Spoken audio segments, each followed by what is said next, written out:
Bonjour tout le monde, update sur le Bitcoin aujourd'hui. On a ici notre ligne rouge, le 8 Daily Exponential Moving Average qui agit vraiment très fort comme résistance. Tant qu'on ne réussira pas à l'établir comme support, ça va être dur de dire que le mouvement est haussier. Mais la bonne nouvelle, c'est qu'on a soit un falling wedge ou un canal baissier, dépendamment de ce qui va se tracer, comment ça va aller. Je pencherais pour l'instant pas mal plus vers, un wedge qu'un canal, baissier, contrairement à toutes les autres analyses qui sont sur internet. Pour la simple et bonne raison que, notre, résistance ici, le 8 Daily Exponential Moving Average, c'est notre résistance. C'est ça qu'il faut abattre.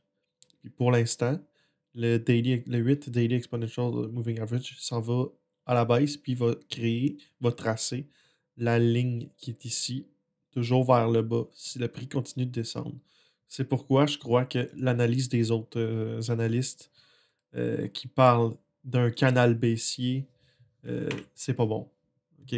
Moi, je veux vraiment plus un wedge qu'un canal baissier.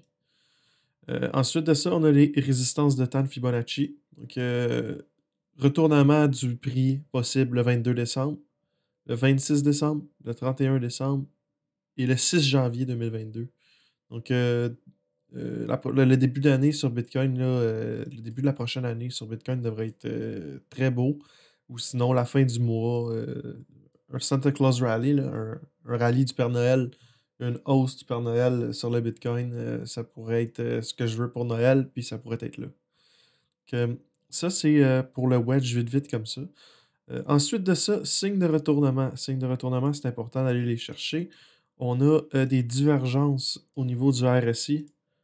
Une divergence au RSI à partir d'ici. Ici à ici, divergence. Puis on a une autre divergence jusqu'à ici. Si on prend le point ici, divergence aussi de là à là. Donc divergence, divergence et divergence.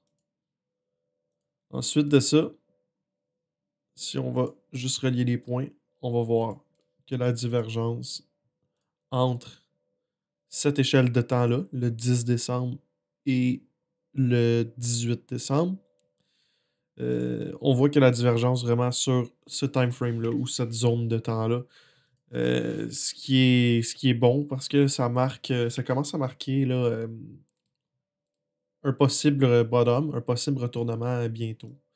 Reste à voir combien de temps la divergence va durer. La divergence pourrait s'étendre encore là, jusqu'à la fin du wedge ou le wedge pourrait s'étendre là, c'est parce que tu sais, des fois la ligne de résistance est comme ça, mais elle pourrait être un petit peu plus comme ça ou comme ça. Mais pour l'instant, si je me fie au 8 Daily Exponential Moving Average, c'est vraiment ça, notre résistance, puis c'est ça que je regarde. Que j'essaie de faire en sorte de tricher un petit peu mon wedge pour le mettre en conséquence du 8 Daily Exponential Moving Average. Ensuite de ça, c'est pour le scénario où ça va bien. Donc, le Bitcoin continue de descendre, puis le wedge casse à la hausse. On s'en va retester la zone des 53 000. On l'établit en support, puis on décolle. On s'en va retester le all-time high, puis on décolle, puis on s'en va. Avec le scénario qu'on a depuis, vous savez, depuis le mois là, d'avril, mai 2021. Donc, depuis quelques mois, c'est ça notre scénario. Que si on suit le scénario, c'est ce qui doit arriver. Puis on s'en va tester là, la zone là, ici où on va commencer à prendre notre profit pour. Ben, en tout cas, moi, j'ai commencé à prendre mes profits, vous savez, c'est pas les conseils financiers. Puis où on va mettre le risque à zéro.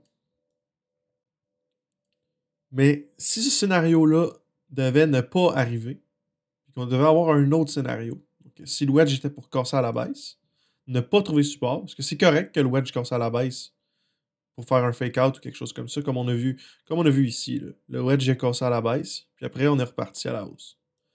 Ce serait correct que le wedge casse à la baisse, tant qu'il ne va pas sous le plus bas qu'on a mis ici à 41 970.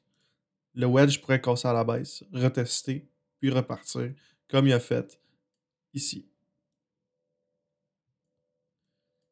Mais c'est ça. Pour en revenir à mon point, c'est s'il casse à la baisse, puis que le support casse ici, jusqu'où on irait, puis comment est-ce qu'on irait là. Pour ça, on va prendre un autre graphique, celui-là ici. Le Elliott Wave, là, lui, il manque un petit peu de données. Donc, le Elliott Wave ressemblait un petit peu à ça. 1, 2, 3, 4. Puis là, on serait en train de faire la 5 selon le premier scénario que je vous ai parlé. Évidemment, la structure d'Elliott Wave finit toujours par faire 5 vagues. La question, c'est est-ce que ça ici, c'est notre A, B, C, puis on est parti pour la 5? Ou est-ce qu'on serait pas plus dans une situation où ce serait un A, B et C? Parce que théoriquement, la structure du Elliott Wave resterait valide. La vague 4 irait se porter ici. Puis la 5 décollerait là. Je vous en parle parce que j'ai pas le choix d'en parler parce que c'est un scénario probable. C'est un scénario probable. Est-ce que je crois que c'est le scénario le plus probable? Non. Est-ce que je pense que les probabilités que ça arrive, que les chances que cet événement-là se réalise sont hautes? Non. Si j'avais à quantifier en termes de pourcentage, les probabilités que ce scénario-là se réalise, je dirais qu'il y a peut-être un 5% de probabilité de se réaliser. Puis celui-là ici, où on s'en va, on décolle à partir d'ici à la cassure du wedge pour aller retester les niveaux ici. Je vous dirais que celui-là, il y a peut-être un 95% de chance de se réaliser. J'en parle juste parce que je veux couvrir toutes les possibilités. Je veux toujours montrer tous les scénarios. Puis dire à tout le monde qu'est-ce que je pense. Puis qu'est-ce qui pourrait arriver.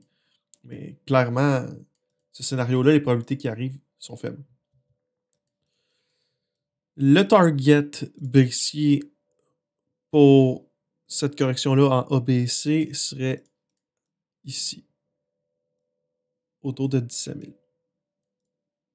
Entre 17 607 et 3 305. Je sais que c'est large, mais ça serait la zone de rachat si ça devait arriver. Donc, zone de rachat si ça arrive, c'est ici. Mais je crois pas que ça va arriver. OK? Je crois pas que ça va arriver. Ça serait la zone de rachat.